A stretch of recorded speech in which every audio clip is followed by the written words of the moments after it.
Very good morning to all of you. Today I want to explain session 3 of module 4. Title of module is Bearing Capacity of Shallow Foundation. Course outcome of bearing capacity of shallow foundation is ability to determine bearing capacity of soil and achieve proficiency in proportioning shallow, isolated and combined footings for uniform bearing pressure. Subject title is Applied Geotechnical Engineering and subject code is 18 CV62 in 6th semester of Civil Engineering Departments.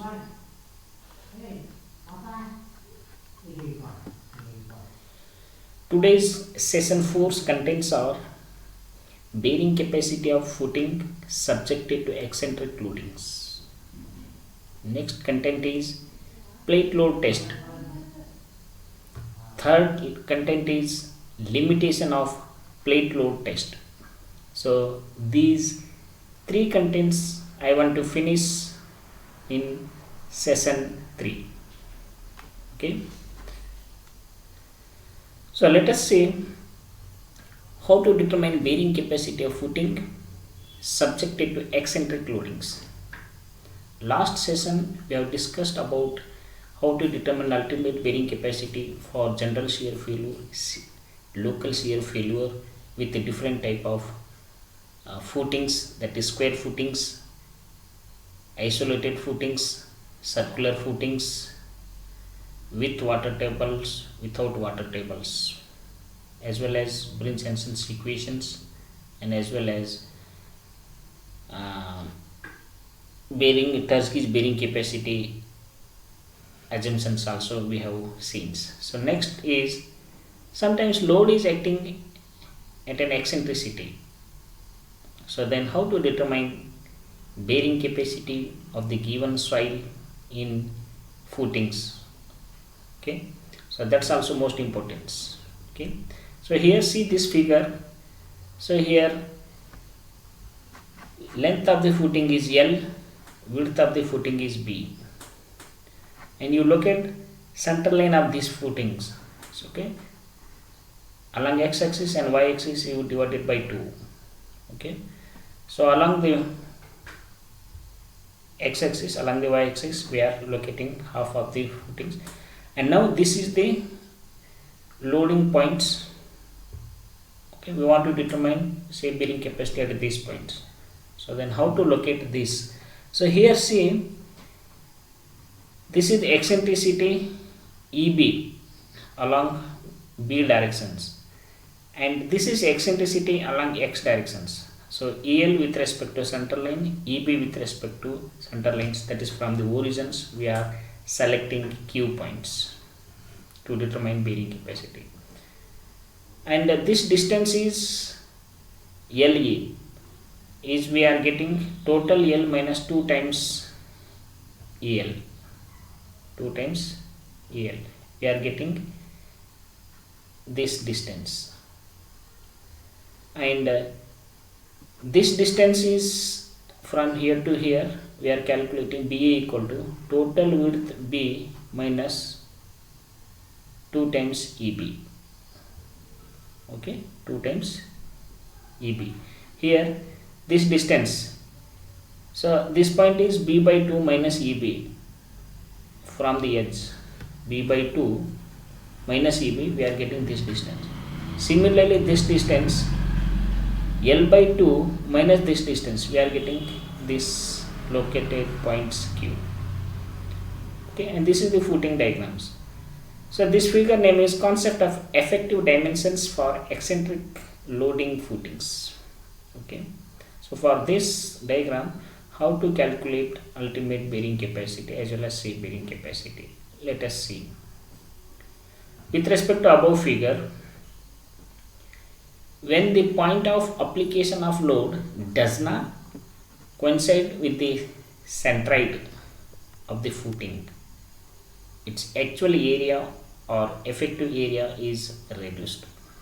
Okay, with respect to above diagram, where the point of application of load does not coincide with the centroid, that is CG of the footing, its actual area or effective area is reduced. For determining the ultimate bearing capacity, the portion of the footing that is symmetrical about the load is useful. Okay, to determine ultimate bearing capacity, the portion of the footing that is symmetrical about the load is useful. In other words, for a footing having eccentricities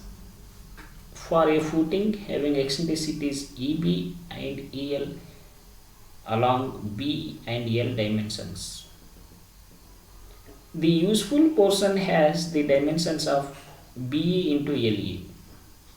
This is the useful portions from the above diagrams, where BE we are calculating B minus 2 times EB and LE we are calculating L minus 2 times LE as shown in above figures. Okay. The hatched portion is then considered as subjected to Q, which goes through the centroid of the effective portion for purpose of determining the ultimate bearing capacity. Which portion we are considering here? Hatched area. So this from this portion. So this is the hatched portions. Okay, this area we are considering to determine ultimate bearing capacity. The following relationship to obtain the ultimate bearing capacity of a footing subjected to eccentric loads is given by the formula Q ultimate for eccentricity equal to RA into Q ultimate of concentric.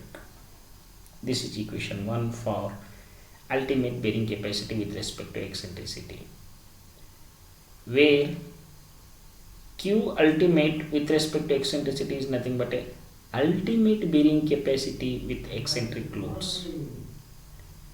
Q ultimate for concentric is nothing but a ultimate bearing capacity with the nominal dimensions B as through the load is concentric.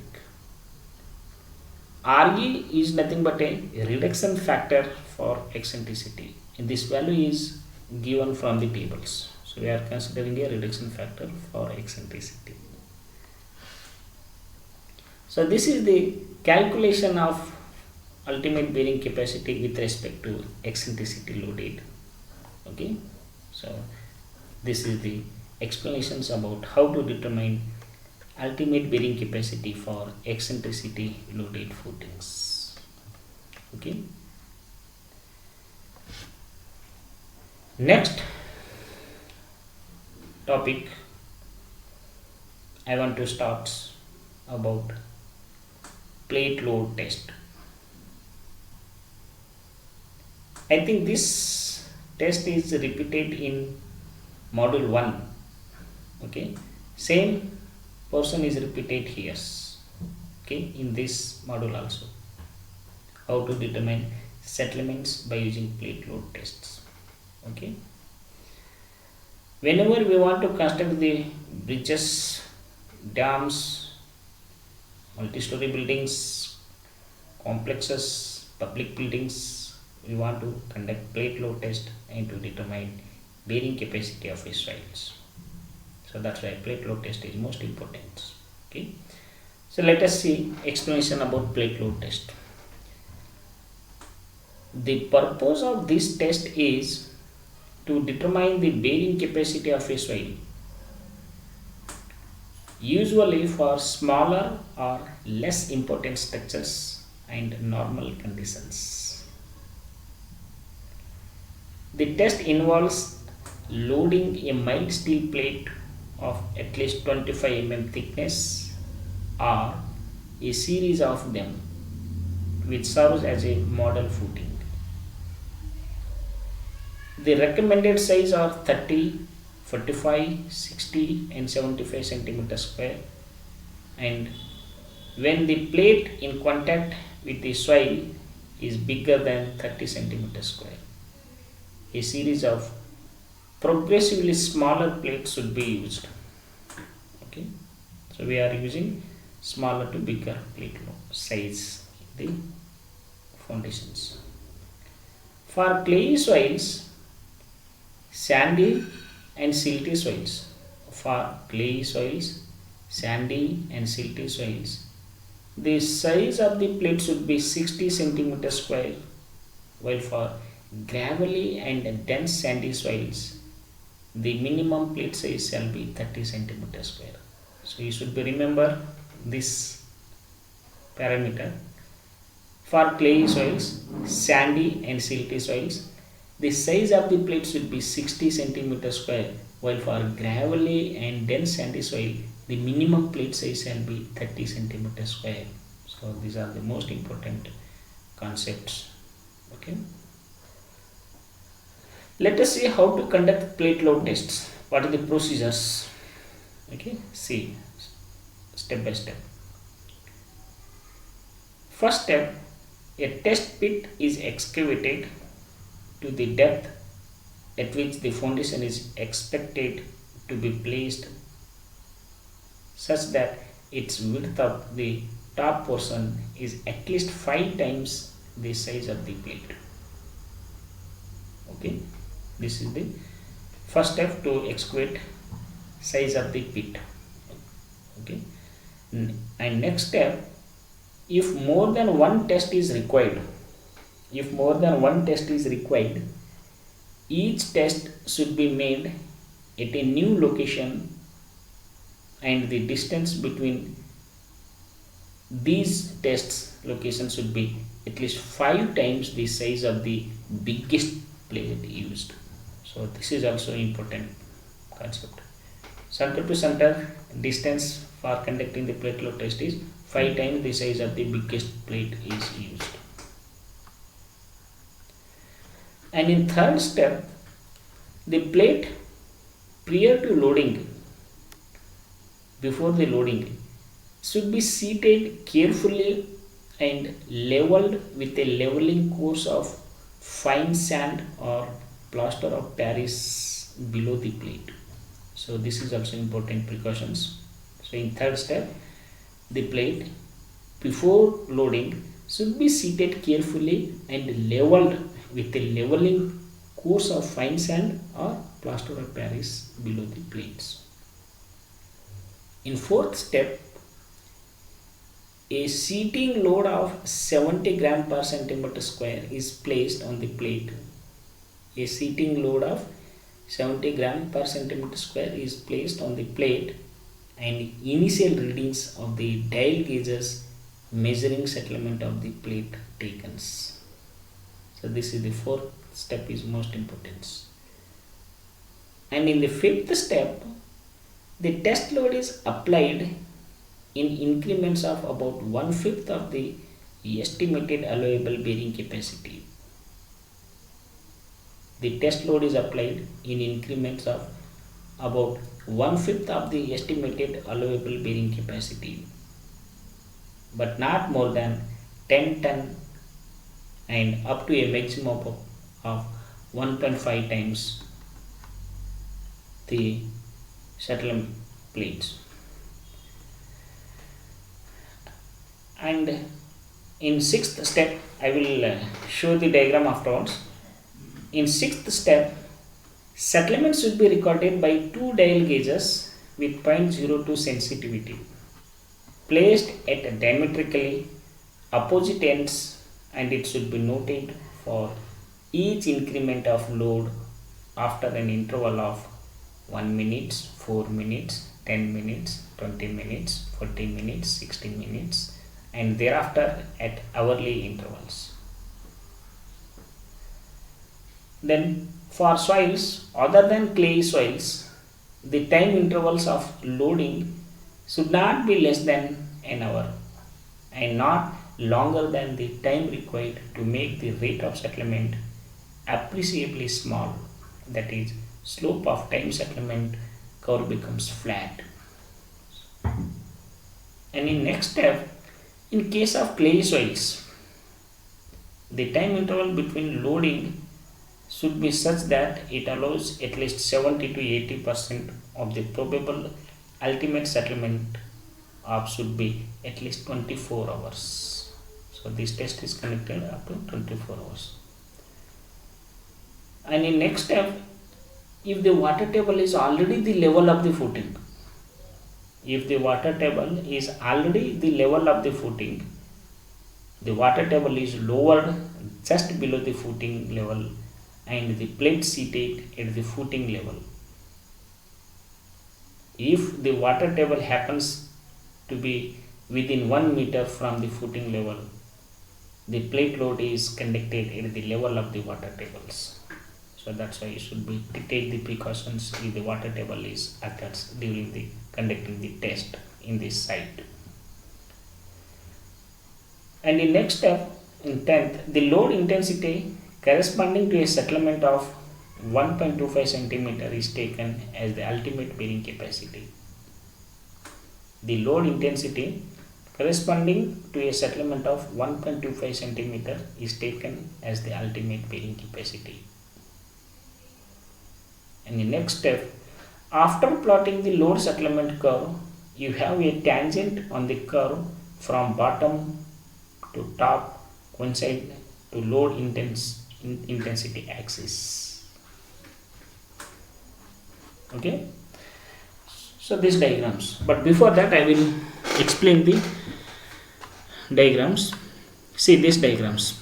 This is foundation levels, this is depth of the footings, this pit size is 5 times width of the plate. So this is the width of the test plate of width B.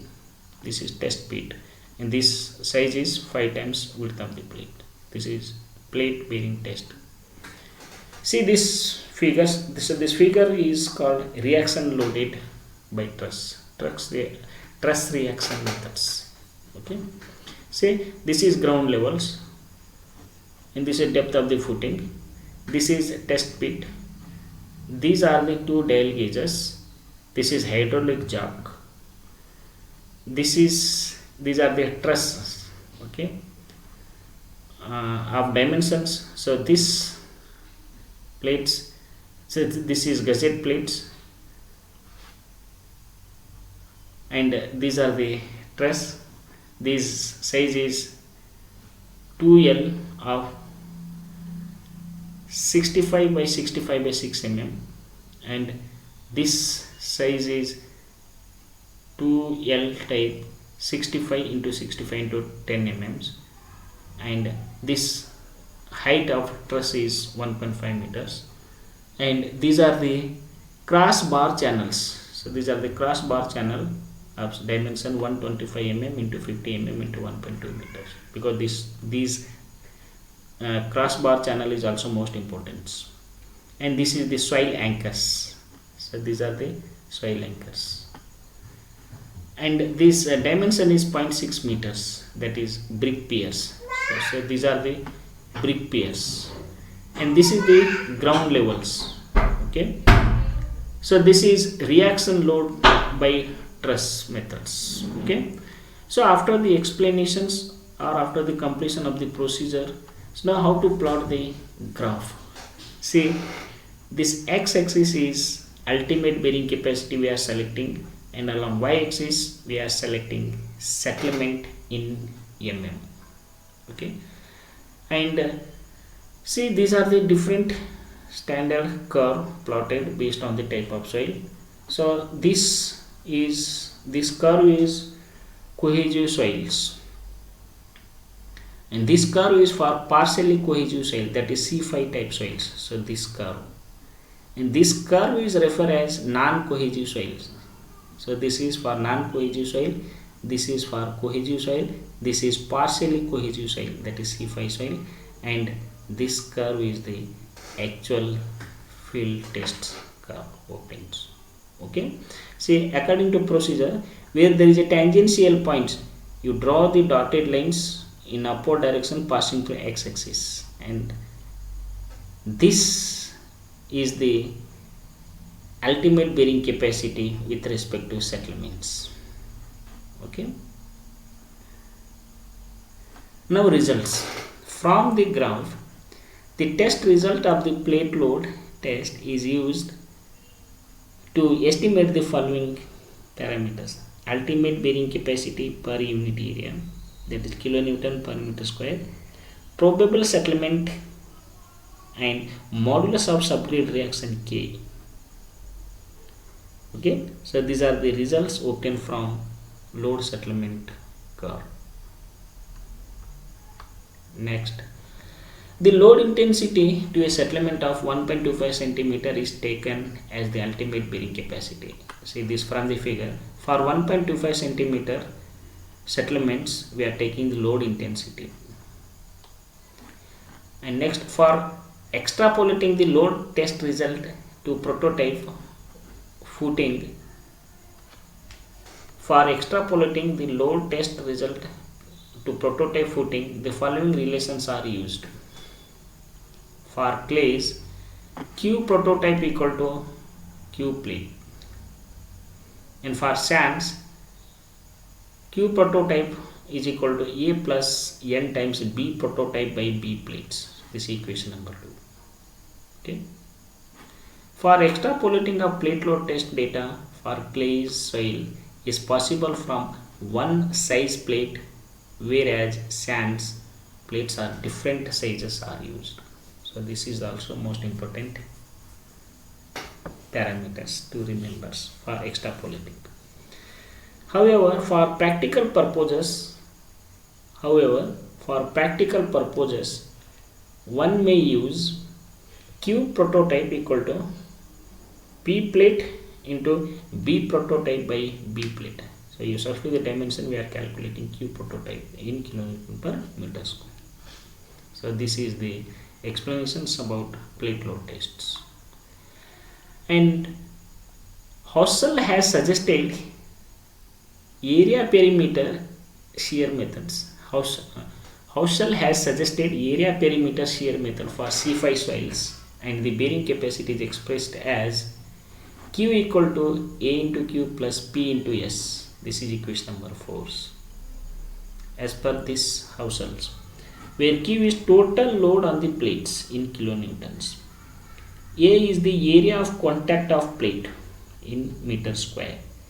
P is the perimeter of plate in meters. Therefore, Q is the bearing pressure under A, and S is the perimeter shears. So these are this is small q, not capital Q. This is small q, that is bearing pressure. Okay. Next, therefore Q and S are known, and therefore the procedure requires plate load test data from at least 2 tests using 2 plates of different sizes but with the same amount of settlement of the plate is to be considered. Once Q and S are known, the size of a footing to carry a given load can be easily established. Next, how to determine the estimation of settlements? Let us see for 2 types of soils. The settlement of prototype may be calculated using the plate load test data from the following expressions. For clay soils, settlement for prototype equal to settlement for plate into B prototype by B plates. And for sandy soils, S settlement prototype, that is S prototype equal to S plate into 2 times B prototype into B plate plus 30 divided by B plate into B prototype plus 30. Now here you substitute the value, we are getting settlement in centimeters or meters or mm based on the dimensions substituted. So these are the settlements formula for clay soils as well as sandy soils. When B prototype and B plate are expressed in centimeter and settlement S is also expressed in centimeters.